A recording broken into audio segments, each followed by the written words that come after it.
경기도의회 의원들과 함께 곳곳의 핫 이슈, 그 현장을 찾아갑니다. 현장 의정 포커스.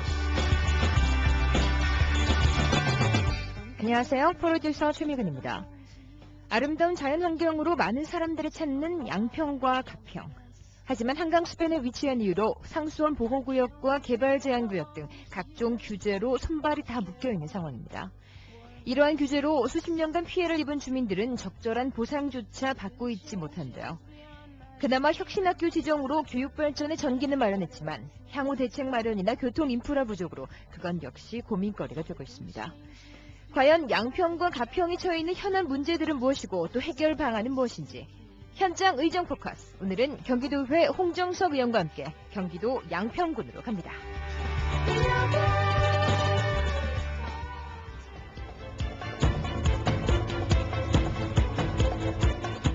가을의 막바지쯤 되는 날 양평을 찾았습니다. 좋은 경치로 많은 관광객들에게 인기가 있는 곳이지만 지금 이곳은 많은 문제점들이 있다고 하는데요. 양평과 가평이 가지고 있는 문제점들은 무엇이고 또 그 문제를 해결하기 위해서는 어떤 노력과 대책들이 필요한지 현장 취재 강성민 리포터가 홍정석 의원과 만나봤습니다. 네, 홍정석 의원님 반갑습니다. 먼저 경기방송 청취자분들께 인사 말씀 부탁드리겠습니다. 네, 안녕하세요. 저는 경기도의회 의원 홍정석입니다. 네, 의원님은 비례대표이면서도 지역 기반이 양평, 가평 등 경기도 동부지역입니다. 지난 3일 도정질의에서 양평, 가평에 대한 경기도와 도교육청의 지원을 촉구하셨는데요. 우선 양평, 가평이 안고 있는 각종 규제들 어떤 것들이 있나요? 예, 양평, 가평 규제를 생각하면 제가 참 답답해집니다. 그 한강 수계에 위치하다 보니까 전체 면적의 100%가 자연 보전 권역입니다. 그리고 70%가 수질 보전 특별 대책 지역이고요. 그리고 수변 구역, 상수원 보호 구역, 개발 제한 구역, 군사시설 보호구역, 이런 각종 규제로 사람 같으면 손발 다 꽁꽁 묶어놓고 너 왜 이렇게 못 사니? 좀 살아봐라 하는 그 지경에 있는 곳이 바로 양평입니다. 그러다 보니까 변변한 공장 하나, 기업 하나 유치하기도 굉장히 어려운 실정이고요. 한마디로 먹고 살기가 아주 어려운 그런 지역이 양평입니다. 양평과 가평은 오랜 시간 동안 각종 규제로 손발이 묶였었는데요.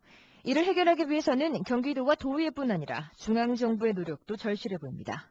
자세한 이야기 홍정석 의원의 설명입니다. 그동안 수십 년 피해를 보면서 주민들은 재산권 행사에 많은 제약을 받았습니다. 경기도 31개 시군 중에 양평이 재정 자립도가 꼴찌입니다. 이에 대해서 중앙정부가 좀 보상이 있어야 된다고 보고요. 그 지역 균형 발전 차원에서도 도와 또 정부가 양평의 교통이나 교육, 문화, 관광 사업 각종 지역 발전 사업을 좀 펼쳐줘야 된다고 보는데요. 규제 완화 및 폐지 특별위원회라도 구성을 해서 먼저 양평이나 가평 등의 현황과 실태를 조사를 해서요.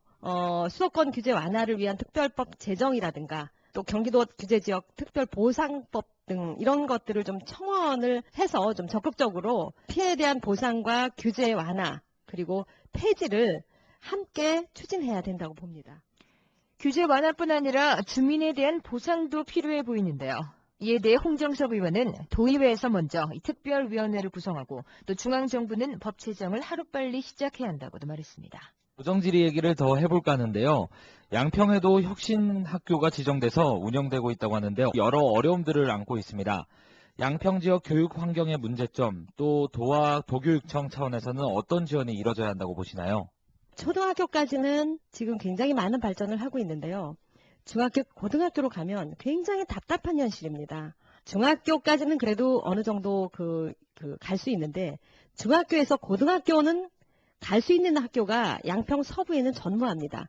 진학할 수 있는 우리 아이들은 10%도 채 안 된다는 것이죠. 나머지 90%의 아이들이 다 외부 지역에 있는 아이들이기 때문에 우리 아이들이 여기서 중학교까지 나와도 갈 수 있는 고등학교가 없다는 거예요. 더 심각한 것은 버스가 하루에 4대 정도 다닙니다. 이러다 보니까 밤에 여학생들이 지나가는 차를 잡아서 하교를 하는 경우가 굉장히 흔한 일인데요. 저는 이것이 굉장히 학부모들을 정말 가슴 졸이게 하고 이게 드러나 있지 않아서 그렇지 굉장한 문제점을 안고 있다고 생각을 합니다. 혁신학교 지정으로 교육발전의 발판은 마련됐지만 당장 고등학교 진학을 앞둔 학생들에게는 갈 곳이 없는 상황입니다. 거기에 대중교통 수단도 제대로 마련되지 않은 상황인데요. 의원님 상임위가 건설교통위원회죠.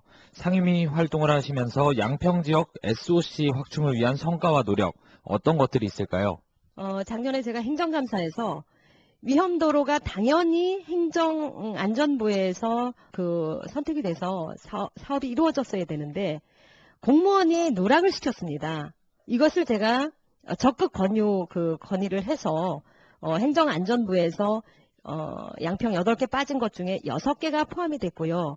이 중에 3개의 도로가 올해 예산이 확보이 되어서 사업을 시작하게 되었습니다. 또 양수대교도 이대로 예산이 배정이 되면 이 1km 정도밖에 안 되는 다리가 20년 걸리겠더라고요. 그래서 이것도 제가 적극 지사님께 직접 건의를 드려서 그래서 2014년도에는 주민들이 새로운 다리에서 통행을 할 수 있도록 만들어진 게 또 성과라면 성과라고 할 또한 홍정석 의원은 최근 도정지리에서 가평 용추계곡 정비 사업의 문제점을 지적했는데요.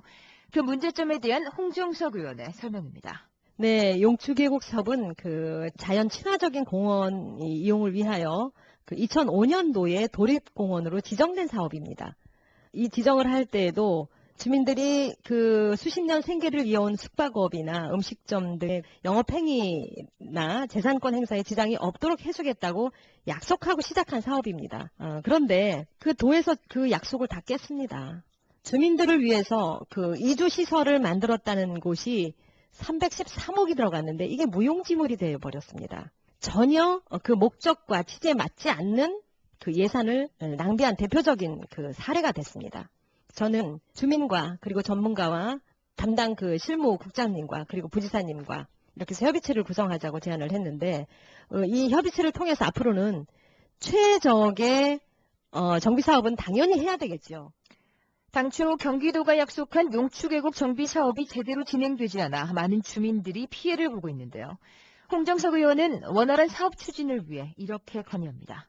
주민들이 바라는 것은 큰 것이 아닙니다. 약속을 지켜달라는 것이고요. 도립공원에 맞는 기반시설 사업 추진과 최적의 정비 사업은 진행이 돼야 하겠지만 그 또한 또 주민들을 협의 대상자로 인정을 하고 함께 논의해야 될 것입니다. 주민들의 생존권과 재산권이 달린 30m 정비구역 지정은 해제돼야 되고요. 집단 시설 이주하는 것도 그 시설 지구로 이주해서 영업행위를 할 수 있는 그런 조건이 되지 않습니다. 그래서 이 모든 것을 협의해 가면서 앞으로는 각종 기반시설을 조속히 추진하고 또 주민들이 이 지역을 떠나지 않고 생활을 할 수 있도록 그렇게 도에서 적극적으로 의견을 좀 반영을 해서 아름다운 도립공원이 되도록 추진을 했으면 합니다. 저도 함께 노력하겠습니다.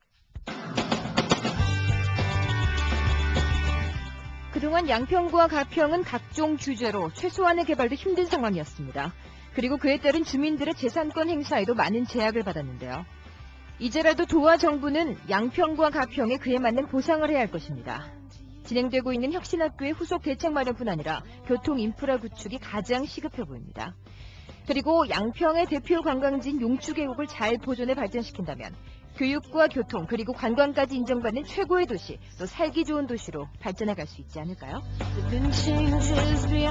경기도의회 홍정석 의원과 함께한 현장 의정 포커스. 지금까지 현장 취재 강성민, 제작과 진행의 최미근이었습니다. Things I'm sinking in.